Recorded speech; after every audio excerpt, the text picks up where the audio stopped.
I've got a webinar. I believe we are recording, and we're just going to wait for our Facebook viewers to come in. But yes, nice to see you back in your man cave there. It is my cabana of cruelty. It's looking remarkably tidy at the moment. Well, I do get lots of leaves in here. They sort of blow through at different times. But yeah, I'm not very good at keeping it very clean. That would involve you having your window open, would it? Yeah, well, the door's always open. Oh, Facebook Live, we're up. Okay, so hello, Facebook viewers. Hello, everyone. So good evening, everyone, and welcome to the Australian Woman's Weekly's fabulous Books and Bubbles Author Night. I am Juliet Reedon, editor-at-large of the Australian Woman's Weekly, as well as the magazine's books editor, and I'll just sneak in there and author myself. But this is not about me. Tonight, I will be talking to Michael Robotham. I'd like to begin by acknowledging the traditional owners of the land on which we meet today, which in my case, here in Sydney, is the Gadigal people of the Eora Nation. I'd like to pay my respects to elders both past, present, and emerging.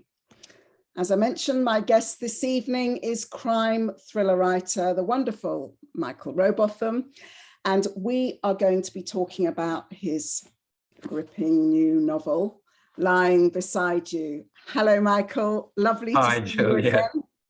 It's a pleasure. Always a pleasure to talk to you. This is the second year we've done this on Zoom, so I'm getting quite used to your writer's cave there. Yeah, Tell us a little bit about it. Where are you there tonight? Yeah, this is in the garden, and people may have heard me talk about it before. In our previous house, I had a basement office that my daughters referred to as Dad's Pit of Despair, and they very quickly nicknamed this place the Cabana of Cruelty when we moved to this house. Because it could be because of the dark plots I come up with in this place, but I think it's probably more to do with the fact that they would have to suss out with my wife whether Dad was in a good mood to approach before they came up the garden path here to hit me up for money or the car keys or whatever they were after. It has a bit of good writing day. Shall we enter the Cabana of Cruelty and see? Oh, you've painted far too vivid a picture there. Look, first of all, before we get into chatting, I've got a few housekeeping points to run through. If you haven't already, you can purchase Michael's new book, Lying Beside You, from our event partner, QBD. There's a link in the chat box on your screen. Sorry, yours will come without these little notes in there, which are my notes proving, Michael, that I have gone through it with a fine tooth comb. Oh, that's a worry. Please do send your questions through for Michael as we talk. I'll get to as many as I can. They can be entered into the Q&A box at the bottom of your screen, or if you're tuning in via Facebook, you can leave a comment and they'll get to me too. If you enjoyed tonight, don't miss our next event on Wednesday, September the 7th, when we'll be talking to Sophie Green about her brilliant new novel, The Bellbird River Country Choir. All you need to do is visit booksandbubbles.com.au to register for the event. Also visit Books and Bubbles, that's booksandbubbles.com.au, to sign up to our newsletter and find out about all of our upcoming events and also the past events, which are there for you to watch on demand. So that's the end of housekeeping. On to tonight. I know you're all already huge fans, which is why you're here, but just in case there are a few newcomers to Michael and his work, I'm going to tell you a little bit about him. I know he doesn't like this bit, but I'm just a tiny little bit about him. Before becoming a novelist, Michael Robotham was a humble journalist like myself, a feature writer, an investigative reporter working in Britain, Australia, and America. He then moved into fiction writing. His debut thriller, The Suspect, featured clinical psychologist Joe O'Loughlin and sold more than 1 million copies around the world. It was the first of a 9-book series and has now been adapted for a 5-part TV series, which I think comes out very soon, doesn't it, Michael?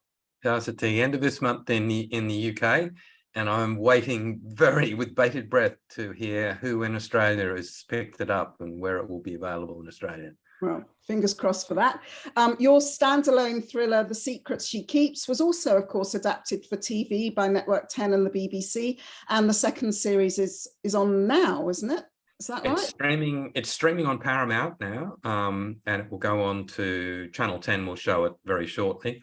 And I think it goes to air on the BBC on August the 13th, so 3 days from now. Michael is also the only Australian to win the UK's prestigious Golden Dagger Award twice, and he's also won the Ian Fleming Steel Dagger. So he's got many daggers in his closet in there. But we're here tonight, of course, to talk about Lying Beside You. I'll just show you that cover once again. It's the third book in Michael's best-selling Cyrus Haven and Evie Cormac series. It's dark, it's super smart. It kept me guessing right up until the end. At its heart are 2 brothers and 2 missing women, and a lot of life lessons, I think, about love, forgiveness, fear, retribution, those sorts of themes. One of the many endorsements for the book comes from the brilliant thriller writer Stephen King, who says, "The guy can't write a bad book. This is one of his best, suspenseful and hard to put down." Lovely comments there from Stephen King. Oh, Uncle Stevie, don't you love him? Michael, without giving away any spoilers, and I would ask anyone who's with us today in your questions, please don't give away any spoilers. There's an awful lot of twists and turns in this book, and we want anyone who hasn't read it to get to those first time. But without giving away any spoilers, I'm going to ask you to introduce your characters and tell us what you can about the plot for us. Yeah, okay. I mean, sorry, again, the book is Lying Beside You is the third book in the Cyrus Haven Evie Cormac series. They can be read as standalones, but you do get a little more if you've read because you're seeing the character development if you've read all 3. Cyrus Haven is the forensic psychologist with a tragic backstory at the age of 13, and it's quite an important backstory because it comes into play very much so in this book. At the age of 13, he came home from football practice in Nottingham in England and discovered that his parents and his twin sisters were dead. They'd been murdered by his paranoid schizophrenic older brother, Elias. And so Cyrus went completely off the rails as a teenager. You know, he pulled his life back together. He's become a forensic psychologist. But this is the baggage he carries with him through his life and career. And the other narrator of the story is Evie Cormac, who is a very troubled, self-destructive young woman who, you know, when we first met her, she was in a children's home because at the age of about 9 or 10, she was discovered hiding in the walls of a house where a man had been tortured to death. And nobody knew that she was hiding in a secret room. And when they did discover her, she refused to reveal her name, her age, how she got there. The name Evie Cormac was given to her by the courts. Nobody knew what her background was. But Evie has this astonishing ability to tell when someone is lying. And so they're the 2 main characters. And in Lying Beside You, it opens 20 years after the events that saw Cyrus Haven's parents and twin sisters killed. His older brother, Elias, is petitioning to be released from Rampton Secure Psychiatric Hospital. And Cyrus has to decide, you know, can I forgive this man? You know, can I welcome him back into my life? As a psychologist, he, above all people, should understand mental illness and understand that his brother did not know what he was doing when he committed those crimes. But that's a huge ask. And this book is very much a book about forgiveness, not just whether Cyrus can forgive his brother, but the main crime is also very much about whether people can forgive the sins of the past. It is a big ask, isn't it? And I think that thread of him being able to forgive his brother, he does seem as if he understands why he needs to forgive his brother. He's obviously a forensic psychologist. He understands schizophrenia. He knows that his brother isn't to blame, but we also understand what happened to him. I mean, it's a terrible dilemma, isn't it?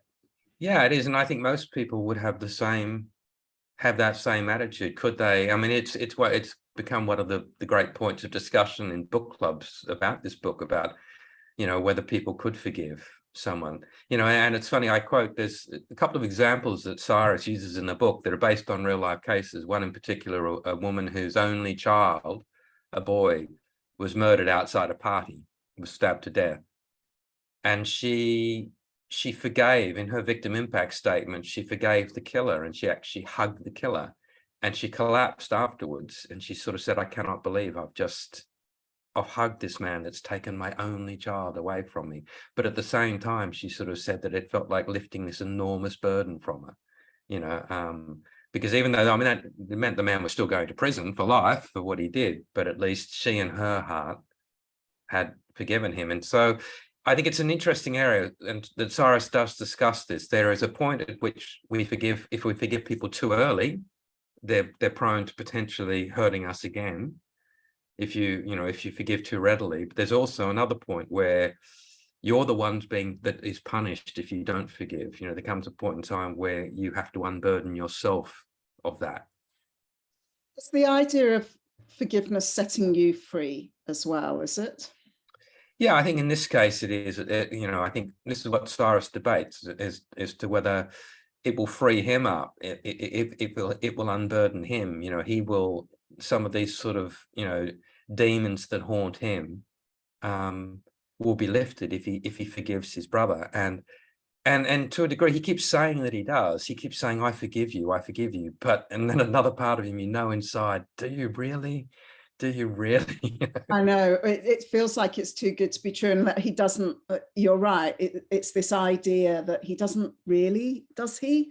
He wants to forgive him. He really wants does. to, yeah. He knows that a better man, a better version of himself would do it. And I think, you know, and I think the other not interesting dilemma is, you know, Elias will be coming back to a house where Evie Cormac is now sharing a house with Cyrus, and Evie Cormac can tell when someone is lying. And you just know that the whole way Elias is portrayed in this is that, you know, he is still, for all his medication, I mean, 80% of all paranoid schizophrenics that are released from secure psychiatric hospitals reoffend. You know, they have another breakdown. So, you know, he is this ticking bomb, you know, and so Cyrus is aware of that as well. And that's when he comes back into their lives. You have Evie and Elias, and you know there are going to be great fireworks when those two characters finally meet.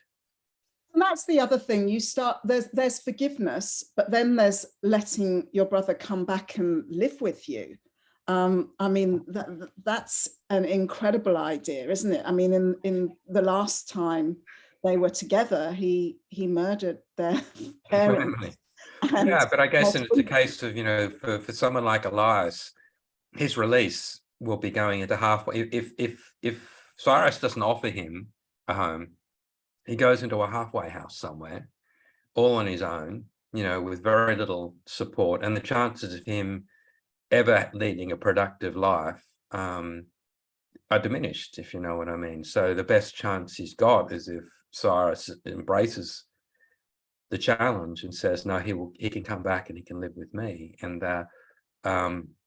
but as I say, you know, it's a dilemma that's threaded through the entire book about whether that's a good decision, a bad decision, you know, and you know, and how it will play out going forward. I love the character of Evie. She's so feisty, but she's also so vulnerable. Is she based on anyone? Where do you find Evie in your head? Evie is based upon, oddly enough, you know, I wrote a character very similar to Evie in a book called The Wreckage quite a number of years ago, because I've always been fascinated by this idea of lying and people who can tell when someone is lying. Ever since I read the wonderful Oliver Sacks book, The Man Who Mistook His Wife for a Hat, where he actually talks about aphasia patients who were watching Ronald Reagan being interviewed on TV after he'd sort of given evidence at the Iran Contra hearings. And Ronald Reagan was clearly, he kept saying, I don't recall. And he kept lying, basically, and they were laughing. And Oliver Sacks wanted to know how they knew that Ronald Reagan was lying, you know, and because they had no idea that he was even president. And so I became fascinated, and I read a lot of books by a man called Paul Ekman, who's the world's leading expert on lying. And I've done a lot of research on lying. I can tell you that we all lie between 10 and 200 times a day. And we lie. And people are probably saying, well, I don't think I've lied today. But you've probably said to a friend, gee, you're looking good. Gee, I love your hair. Oh, that looks so good on you, that color. That's so interesting. I'm 5 minutes away. I bought it on special. I only had the one beer. I read the terms and conditions. I mean, we lie all the time. And I came across some wonderful, wonderful, wonderful research, in terms of, I mean, newborn babies, they fake cry before they're a year old, and 1-year-olds have learned, to the art of deception, and 2-year-olds have learned to bluff, and we lie to our children all the time, and we wonder, and yet it's the glue that holds relationships together. It's the glue that holds families together. If we told the absolute out and out truth to the people we love, they wouldn't love us anymore. And it's, oh no, don't say that. Well, no, I mean, it's that idea. I mean, when my wife says, does my bum look big in this? What am I going to, there's one answer to that. And of course the answer is no. I mean, it's one of those things that and it's why Evie does not have a gift. Evie's ability to tell when someone is lying, and there are people like Evie in the world. It's rare for someone so young to have her ability, but about 1 in 500 people have an 80% ability to tell when someone's lying.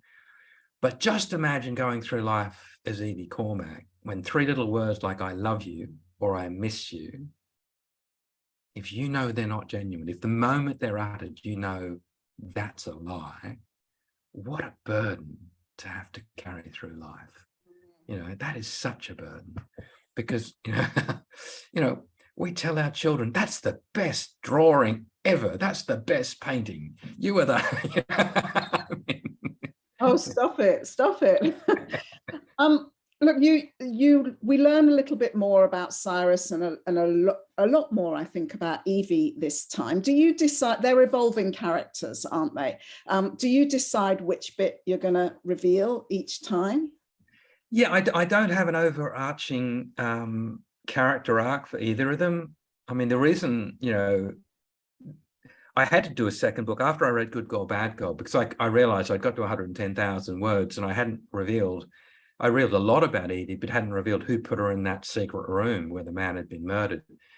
And I thought there's going to have to be a second book. And I know people thought I did that for sort of commercial reasons, that I wanted to drag it out. But the truth was, I didn't know. I started that second book as much in the dark as everyone else reading it. I had to live with the clues I'd planted in the first book, because I still didn't realize who put her in that room when I wrote the second book. And similarly, one of the reasons I keep going back to write Evie is I want to know, well, 2 things in a sense. I want to know what it's like to go through life burdened with the burden that she has. She's obviously been abused and damaged and all that, but being able to tell when someone's lying, how does that affect you going through life? And I wanted, and the other great seed was this idea, I always sort of knew with the Cyrus storyline that I always said to myself very early on, I wonder what would happen if Elias, his brother, ever did get released from the psych hospital. I mean, that would be quite interesting to explore how you cope with that. And so and so with each new book, it's because I don't plot them in advance. It's an exploration for me, and I learn a little bit more about. I mean, people sort of imagine I know all about Evie and Cyrus already, but I'm learning about them all the time. We've got Jodie Hopton here, who is asking. She says, Michael, you talk about the characters as if they are living, breathing people. Do you feel that during and after the book? Do they become real people to you? Oh, totally. I mean, I can tell you how real they are. And people may have heard me say this story before, that I mean, I envy Val McDermott, who's a great mate of mine, the wonderful Scottish crime writer. Val always says that when she leaves her writing room every day, she can close the door and the characters stay inside that room all night. And when she comes in the next morning, they're there waiting for her. My characters follow me around. They talk to me. They lie next to me. Famously, when I was writing The Secret She Keeps, I'd be out to dinner with my wife and she would see my eyes glaze over and I'd get a kick under the table and she'd go, "You're with her, aren't you?" And she'd want to know, which of my characters I was with, Agatha or Megan. It was as though I was having an affair with these two other women, not just one affair, having two affairs. But no, I mean, they are so real to me. And I guess the classic example of that is when I sold my first novel on a part manuscript, The Suspect, that was sold on a part manuscript of 117 pages. And it sold all around the world in sort of 22 or 23 translations. It sold into in 3 hours, the London Book Fair. When I was writing that book, I got to about 80,000 words in, and my character, Joe O'Loughlin, his marriage was on the rocks. His career was in the toilet. He was wanted by the police for murder. He was on the run. And I had no idea how I was going to save him. Absolutely no idea how this man with a brilliant mind, but a crumbling body was going to solve. And when I finally discovered, I had that eureka moment where I thought, I know how Joe's going to succeed here. I know how he's going to win. I worked manically for 16 hours to get it down because I was convinced that if I got hit by a bus tomorrow, Joe O'Loughlin would go to prison for the rest of his life for murder. So I had to get the story down because I was the only person that knew how to save him. I mean, that's how real the character is. That's a big responsibility. Yeah. Someone else has written in and said, why do you write about such dysfunctional characters? They're always very dark. Are they dysfunctional to you, or are we all dysfunctional? I think we are all dysfunctional. I mean, it's one of the things that I learned when I was a ghostwriter and I was working with a man called Paul Britton, who was the pioneer of offender profiling in the UK. And he talked about the fact that we're not just three-dimensional characters. We have so many dimensions, and that we all have secrets. We all, I mean, and we all tell lies, and we all have secrets, and we all have things that we think that we've never uttered to another human being anytime. We all have these layers of personality, and I think I write about flawed characters, but I hope they're not hopeless, because I think the moment you think they're hopeless, you just sort of think, well, they deserve everything they've got, that's coming. But I write, I was slightly worried when I wrote this book because I don't want people to think, I mean, the vast majority of people with schizophrenia, for example, lead perfectly, happy lives, and they're not violent, they never commit a crime, and they manage to function. And I always worry a little bit, because I write a lot about mental illness, that I don't want people to think I demonize that, because I understand that the vast majority of people that suffer from mental illness and are never going to be a danger to anyone. But I do explore the darker sides of the human psyche, because you're all basically sick puppies, and you want to read about it. Just admit it. You want to read it. There's also I have people come to me, when people come to me and say that Shatter, which is the darkest psychological thriller I've ever written, and when they say that's their favorite book, I look at them and think, you are a sick puppy. You wrote it. I know, but my wife, but it's based on, I don't want people to think I came up with the idea. It is based on a true story. But my wife would only read that book during the daylight, and she said afterwards that we'd never be invited to dinner again because no one would have a sick bastard like me in their house. So that's what she thought of that book. And yet you have been invited to dinner, I'm assuming. Yes, because there are enough sick puppies in the world that they invite me to see if I've got two heads or not. First of all, has this man got two heads? Because what sort of sick mind came up with that? But when I tell them the true story behind it, which I always do, because I want them to know that I didn't come up with the idea, I just used it. Look, there's also a lot of police procedure, you go into a lot of detail about that. Is that something that you have observed? Do you do research into that? Is that from way back when you were a journalist, or have you carried on looking at it since? Yeah, I mean, a lot of it comes from the background in journalism and police rounds back in the day when I started in journalism, doing a lot of police rounds work, a lot of court reporting. And so, I mean, I avoid writing out and out police procedurals because I find there's so many rules and so many regulations and so many things the police can't do. And, you know, maybe I long for the days of the Sweeney and the flying squad where policemen could just kick indoors and sort of ask questions later, you know, but now everything's got to be sort of by the book. But I do have some very helpful people that help me with all the police stuff, and there always reaches a point where I tell them, by the way, I'm going to leave what you've told me now, and if I stray from that, it's because I'm trying to make the plot more interesting. I accept the fact that, you know, that you now as a police officer are going to say that wouldn't happen. That would never happen. Yeah.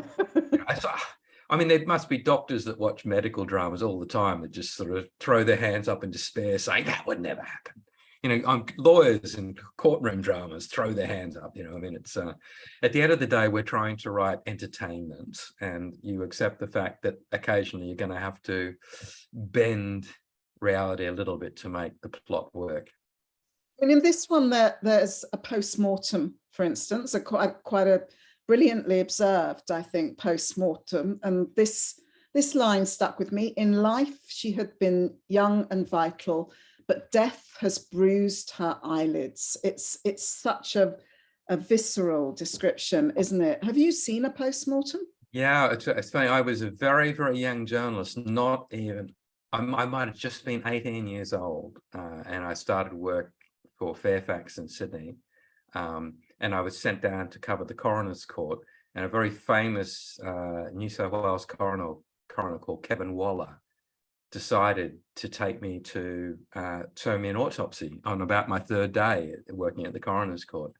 And he did warn me not to have breakfast first, and he then and probably the moment he was absolutely fine. I was doing so well in terms of holding everything together and everything inside, until he showed me what was known as the dirty body room, and it's where they have to do autopsies on bodies that are discovered, you know, weeks after they've died, you know. And obviously then, yeah, that was the moment when, you know, I didn't just lose breakfast, I lost several days worth of it was yeah, it was but no, I mean, I think as a journalist, I witnessed a lot of death, particularly doing police rounds, a lot of I was on the scenes of many crimes, and going all the way back to the family court judges that were killed, and being there for, yeah. So I think I saw a lot of death in those early days, and I try to sort of, without being too gratuitous, give people just a small flavor of what that's like. Another theme in this novel is that of sexual predators. It is a dark world. It's one that we all recognize, of course. Has it changed writing about this world for you in this sort of post-Me Too world? Have you had to check yourself? Have you had to change the way you write? Yeah, I mean, it's interesting because this is a book which I think reflects that to a degree, and I don't want to say too much to give the plot away, because initially, you know, there's a crime at the heart of this book. A man is murdered and his daughter goes missing, and initially the question mark is whether his daughter has killed her father and then run, or whether, you know, someone else has killed the father and taken her. And, you know, and to all intents and purposes, you know, everything seems to be pointing towards that this is a sexual predator who is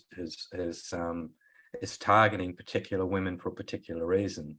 And you know, ultimately, when you discover the reason, it's not there's another reason behind it, which I sort of wanted to have. I know there are sexual predators out there, and I know that there are far too many, and I know that, you know, obviously probably, you know, far more women die at the hands of an intimate partner than some random stranger or predator. But yeah, I steer clear of of just writing a book about an out and out sexual predator. In this case, there's another reason why these women have been targeted. Okay. Another idea that crops up in this novel, I think it's something that you've touched on before, is this idea of the voyeur. And you do go a bit further. You talk about it as an old-fashioned term, something that sort of conjures up Victorian peep shows, but you also say that there's a bit of a voyeur in all of us in the rise of reality TV. Tell me a bit about that idea. Yeah, no, I think there is. I mean, we I mean, particularly those sort of shows, it's one thing to sort of, we watch Big Brother and those sorts of shows. I mean, they're incredibly voyeuristic shows. I mean, they even have sort of Big Brother uncut versions, because if you want to see a bit more flesh or a bit more, I mean, a lot of that, I mean, but to me, I mean, it's always been fascinating. I mean, you're obviously, English originally, and when with those terraced houses that but right up close to the road, and that whole idea that when you walk along a street in London, and and you can turn at any moment and just look through the front window oftentimes and look straight through their lounge room to their dining room or to whatever, and look at some point, as the sun goes down, they'll close curtains and whatnot. But I mean, people, we're watching. I mean, we sit in cars and we look at someone in another car singing along to some song or picking their nose or arguing with their spouse. I mean, we don't want to watch, but we do. And it's the same reason we drive past, Stephen King talked about, we drive past accident scenes more slowly, and we do look. We don't sort of avoid looking, we do look. And I always remember, and I've featured in one of my books. I remember staying in a mansion block in London, a friend of mine, in their sort of second room, and it was summer, and I wanted to open the window, and I've gone to the window to open it because it's so hot, and I've looked across, and literally only sort of probably less than 15 meters away was a woman at the window looking into a bright light in a mirror, and she was crying. And I was completely enthralled, because I'm trying to think to myself, why is she crying? Has she broken up with someone? Has someone died? And it's one of the things you don't want to watch, because it's obviously an incredibly intimate moment and this woman is crying. But another part of you thinks, but I want to know what's happened. Why is she distraught? And she's sort of looking at herself and she's pulling down. It's as though she's pulling down her eyes and sort of watching her years drop away. And that's a scene that stayed with me, that idea that we are all, I think, secretly voyeurs. Then you also talk about the miscarriage of justice. There is a miscarriage of justice at the heart of this novel. It's something that happens a lot, more than should.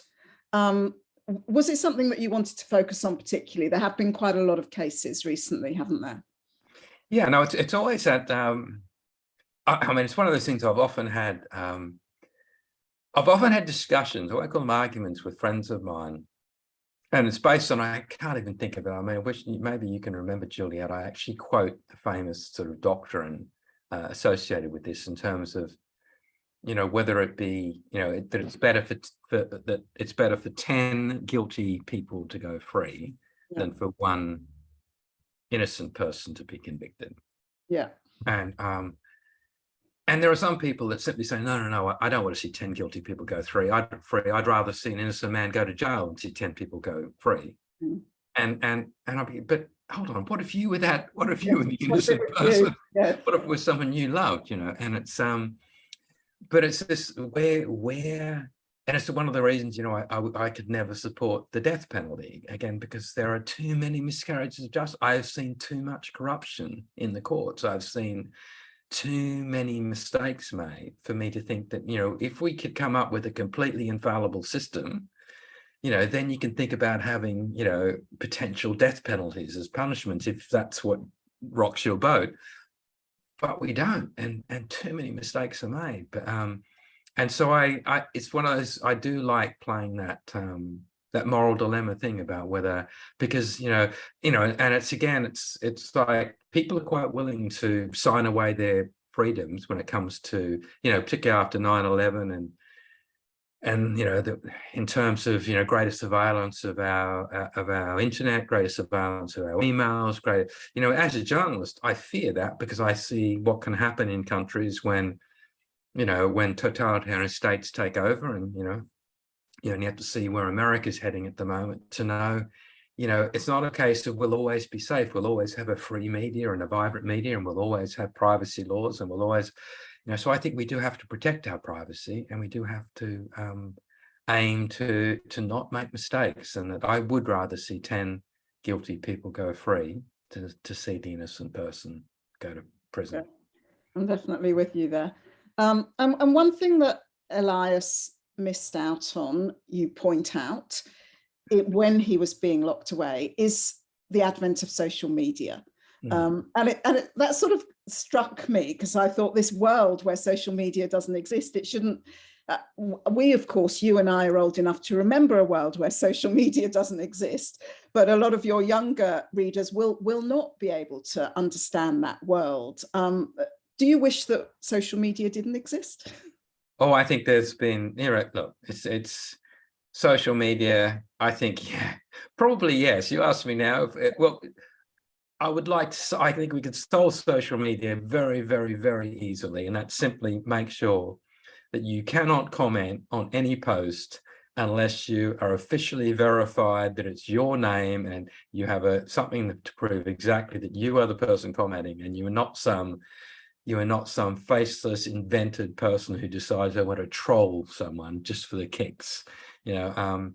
That I think that would solve a lot of the problems of social media. If you're willing to say it and put your name to it, great. Because as a journalist, anything I wrote, I put my name to, and I therefore, if it was wrong, I wore that mistake, and I could be sued or whatever. And I think that would solve it. I do find it's interesting, having created a young character like Evie, and also a younger character like Cyrus, who's obviously much younger than I am. And in each of the books, this book in particular, has a whole lot of stuff about of dating apps and the like, So I am trying to, to have the books reflect the sort of modern era a lot more. And so I did have to seek out my children to ask, okay, tell me about Tinder then. How does it work? How does it work? Did you find you understood it? I did understand it, but it's one of those things about I don't think my wife would have understood. I said, "Oh, I have to explore this by actually setting up a Tinder account or anything like that." Didn't go that far. I let my children explain how it worked. I was quite fascinated with the how you could set the parameters on whether someone was within 50 feet of you that swiped the right direction, or someone was within 5 kilometers, and in my case, they'd probably have to be within 500 kilometers to get anyone swiping. But I did understand how it worked. I mean, when Evie explains to Elias what social media is, and he just doesn't understand it, does he? He's just like, why would you want to do that? If you want to talk to your friends, you talk to your friends. Yeah. It's a bit like, I think he doesn't understand that all these streaming services on the TV, he's quite like sort of saying, but, yeah, I think it is, I did not enjoy that. I enjoyed that actually, but it's even with Evie, because Evie, Evie was obviously grew up in a children's home, and so there's a lot that Evie hasn't experienced yet as well. So I like every so often dropping stuff in where Evie hasn't, she's completely clueless about certain things. But I love that in terms of, even, with my children, because, they're all well educated and bright, but, we've experienced things they never have. And so occasionally you'll mention some event in the past and they'll look at you and say, that never happened. I'm going, yeah, no, it did. That would never happen. I'm going, yes, it did. It's now, we've talked about this before. You've got a lot of female characters in your book. Obviously, Evie, a main character in this, but there's a lot of other female characters in this book as well. You've got a house full of women. You've got 3 daughters. What do they think of your female characters?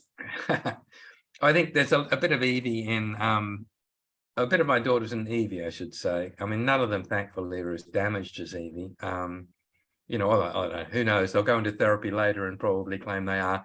Yeah. That's their want. No, I think I'm very fortunate to have grown up around so many women, and I do a lot of research on, I mean, just the most poignant sort of pages of that people have created, and they might be self-harming or writing the most astonishing poetry, but they're hurting, and they're self-harming, and they're damaged, or they're addicted to something, or they're bulimic, or and I read a lot of material, and I try to sort of understand, but it's even interesting, even with Evian slang she uses, I then have to spend a lot of time because, working, and because even my daughters now have reached the point where they don't understand some of the slang that Evie's using, because it's, they're now, the oldest is 28, Right. And Evie is sort of much younger than that, and so I have to sort of strike a balance between having Evie speak in a way that none of us would have a complete clue what she was talking about, but also understanding from context, when she does use words which young people use. And there is this sort of romantic tension, isn't there, between Cyrus and Evie? Yeah, it's interesting you call it romantic. I mean, I'm getting really interesting sort of feedback from readers about this, because there's clearly a great deal of transference. I mean, Evie has got every right to never ever trust a man again, given what she has been done to her, and yet in Cyrus is someone that she's learned to trust, and perhaps because I think she sees in Cyrus someone that's even more damaged than she is, and that perhaps they can save each other. But there's a great deal of transference there, and you can understand, because Cyrus does listen to her and understand her, that she wants something more from him, but he understands that no, there can never be anything, Evie. That would be crossing a line, and it's amazing. I get reactions I get from readers, because some people think, oh no, they should get together, and other people going, oh my God, never, they can never get together, they can never, Well, I've got a comment here from Tina Lynn, who says, I like how Cyrus and Evie's relationship is not romantic, and that they learn and trust each other to continue to develop through their challenges. She says, do you see them growing apart eventually? I don't know what's going to happen with them. I mean, I think there'll come a point in time. I think there's a limit to how much I can do with Evie, mainly because the reason Evie worked, because I had someone, like, normally if a crime writer told you they've come up with a character who can tell when someone's lying, that's a recipe to write the shortest crime novel in history. Literally. I mean, if Evie were Hercule Poirot, Agatha Christie novels would be about 11 pages long. I mean, it's literally, you just get them in the drawing room. Yeah. First thing, ask who did it, and Evie would tell you who was lying. And so the only reason I've made Evie work is she's so damaged, and she's so broken, and she's so self-destructive, and she's so vulnerable, and she's a pathological liar. So here's a girl who can tell when someone's lying, but cannot lie straight in bed. So I've made her work. But I think there will come a point in time, as Evie gets older, where readers will say, time to grow up, Evie. It's time to grow up. You can't keep doing this to yourself and to Cyrus. And maybe that'll be the point where I'm going to have to go, either, I don't know what happens when Evie grows up, I don't know whether she still works as a character. It's all ahead. And Cyrus is, I mean, he's a romantic hero, isn't he?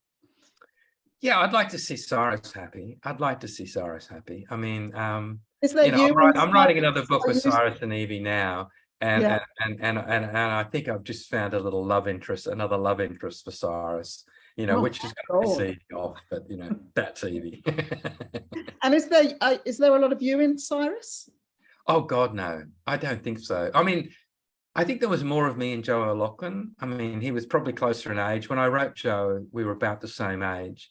We had a very similar outlook on life and politics and sense of humor. He was far cleverer than I am, and he was far braver than I am. I'm a complete coward. I mean, I often tell people that I'm my mother's son. My mother once screamed so loudly in a cinema they stopped the film and turned the lights up, and that is me, and so I'm a complete coward.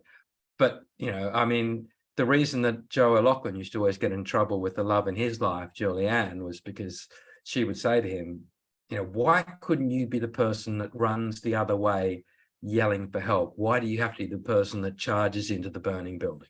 And I'm the person that runs the other way screaming for help. Okay.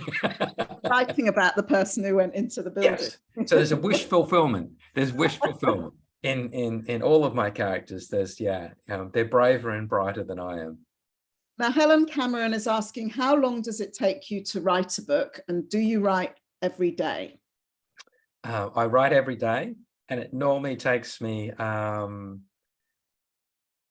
look, I've managed to do, I think it's now been 17 books in 18 years. So that's pretty much a book a year. I don't know how long that'll keep going, because I do find it's not too much that I'm getting tired, and you reach an age where you're getting tired, and I don't have to, I mean, I've been very fortunate to be successful. I don't have to do a book a year. And my wife is now saying, the kids have gone, when are we going to travel? When are you going to stop, doing all this writing? And so I might drop back to doing a book every 2 years going forward, but we'll wait and see how that pans out. But yeah, it's normally about a year. I can hear the roars out there saying, no. Oh, well. We want them one a year. For all those people roaring, just read more slowly, okay? I know it's flattering when you tell me you read the book in 2 days, but I took a year to write that sucker, and you scoffed it like a Big Mac and fries, okay? Just chew more slowly, chew the chapters more slowly, make them last, it'll be fine. Why do you think people love crime thrillers so much? I mean, they are gruesome, they're scary, they're showing the dark side of people's personalities. Tell me, why do people love them? Look, I think there are a couple of reasons. I mean, P.D. James, who I had the pleasure of having dinner with before she passed away, talked about the fact that murder is the only crime that we cannot make recompense for. You cannot take that back. I mean, there is nothing that can bring someone back.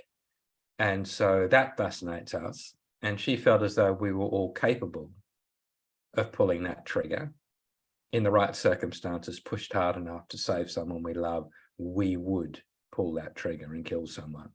That fascinates us, that dark side of the human psyche. And the advantage of crime fiction, you can explore that dark side, but not be traumatized, because normally the writer will bring you out and there'll be justice at the end. And I think that's the other great reason, is that in real life, far too many people get away with terrible crimes and corruption, and they're not brought to justice. But the beauty of the crime fiction we read is that normally, the bad guys do get caught, justice is done, order is restored, and there's a sense of comfort in that we can go to bed knowing that order has been restored. Do you feel an obligation, a moral obligation, to have that outcome?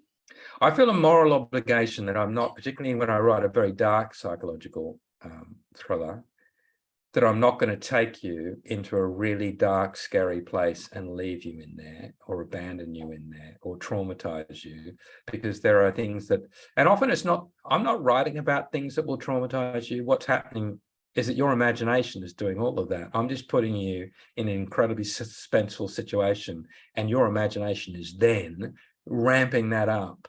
The amount of times that I've had people accuse me of writing things in my books, and I'll go, I never wrote that. And they'll go, no, yes, you did. You wrote that. It was gruesome. And I'll go, no, go back and read it. I did not write that. And of course, they go back and they realize that was all in their mind. I did not write anything like that, but their mind took them there. And so I do feel an obligation. It's the reason I create characters like Joe O'Loughlin and Cyrus Haven. It's oddly enough, one of the reasons I called him Cyrus Haven, that surname. It was about letting readers know that I may take you into a dark place, but I will keep you safe and I will bring you out again. and I won't leave you traumatized. There is a great sense of safety, I think, with Cyrus. He's got a very big heart, hasn't he? And he looks after people. Yeah, and I think that, I mean, people have heard me talk about before that I have a three words that I write by, and that is make them care. And it sounds a bit awful when I say that I write characters that I want my readers to care desperately about, and then I do terrible things to those characters.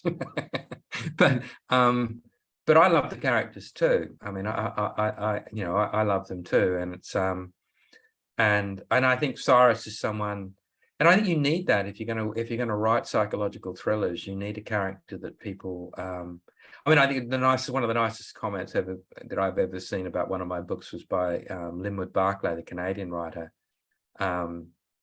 He said, I didn't just fear for his characters, Michael's characters, my heart bled for them, and I thought, yeah, that's what I want people to do. I want their hearts to bleed.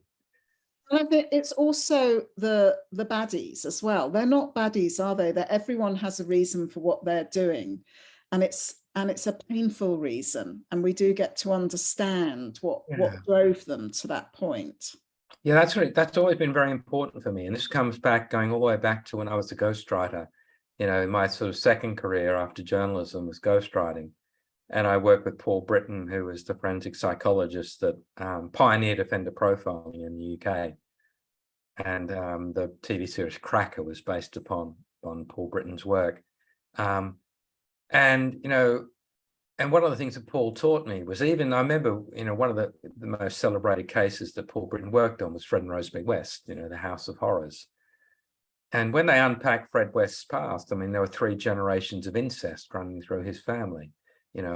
So it wasn't as though, one of the things, the one word that Paul Britton, even though he'd spent a career, investigating over 100 sort of major crimes and a career working with the criminally insane in secure, psychiatric hospitals like Broadmoor and Rampton, he never, ever, ever used the word evil, because he did not believe that he certainly didn't believe that people were born evil. He believed that society got the monsters that it deserves, that vast majority of these people that commit terrible crimes are the product of dysfunction, violence, terrible sort of family backgrounds, and it does not forgive what they did, but it explains what they did. And so all the villains I've ever created in all of my books, I don't ever want to forgive what they do, but I always have a reason for why they do what they do. Now, Debbie McLeod has said, has your writing process changed since that first manuscript? Not really. I mean, you'd think it'd get easier, but I finish every book convinced that it'll be the last book, that I've run out of ideas, that I've used up every one-liner, every nice description, it's all gone. I will literally trail my wife around the house for 2 hours telling her that I've got nothing left, the tank is empty, I'll have to get a proper job. And until she sends me out to clean up the office, and 2 hours later she'll find me and I'm writing, and she'll go, "What's happened?" And I'll say, I've had an idea, but it hasn't really changed to me, because I don't plot, which is unusual. To me, every new idea, that what if moment that starts the book, to me, it's like I start climbing a mountain, and like, as a mountaineer, you can't see the top of the mountain. You just keep climbing. All you know is you just got to keep finding a way to climb. And I don't know when I'm going to reach the top. I honestly don't. I don't know if there is a top, but I just have to hope and pray that the process works and there will be a top, and that I will just keep climbing until I get there. But I can only ever see the cliff face while I'm climbing. And it's never changed. And I don't think it's got easier. I still I suffer from, that sounds completely bloody ridiculous, I know, that I suffer from imposter syndrome, but I signed every book to my agent, my long time agent. I sign every book saying, "We've fooled them again."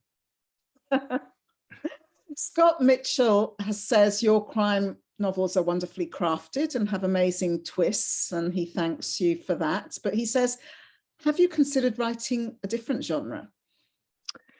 Yeah, look, it's funny. I have. It's fun. When my first novel, that first novel was sold on a part manuscript, it was actually pitched at the London Book Fair as, imagine if Nick Hornby wrote a crime novel.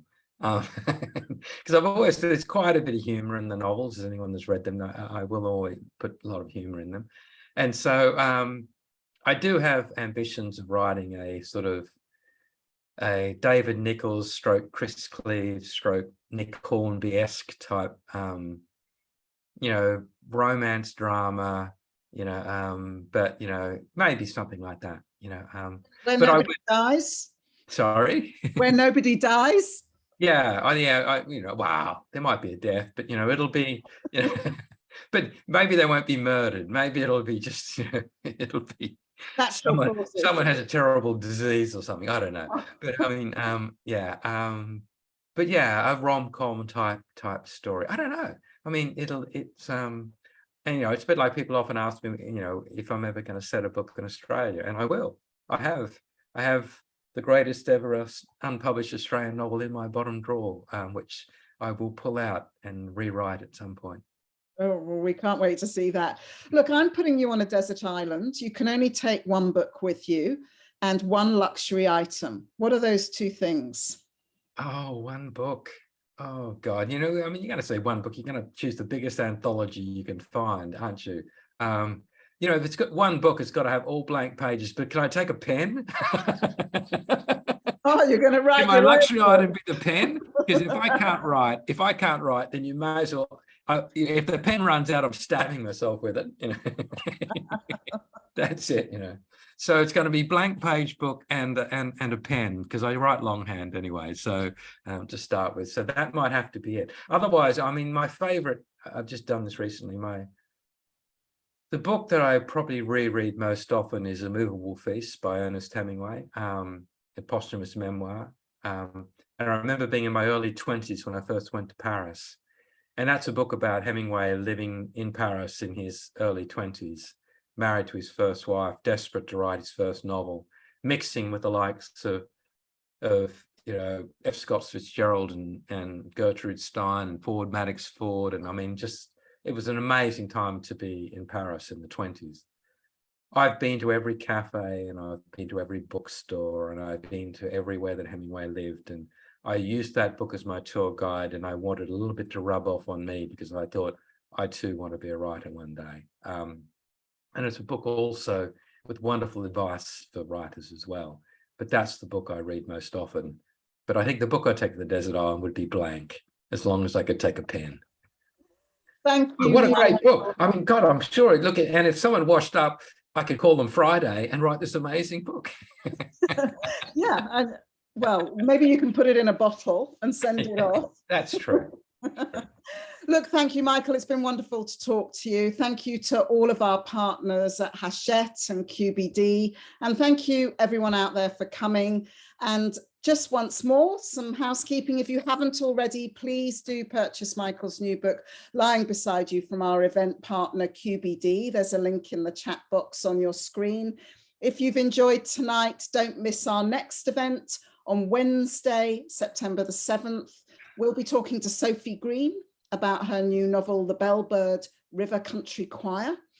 And all you need to do to register for that event is go to booksandbubbles.com.au, where you will also be able to sign up for our newsletter and find out about upcoming events and past events, which are available there to watch on demand, including this one, if you want to re-go over everything that Michael has said today and learn more about Cyrus and Evie. Thank you, Michael. Thank you, Juliet. It's always a pleasure. Thank you for tuning in, everyone. Thank you. Bye. Bye.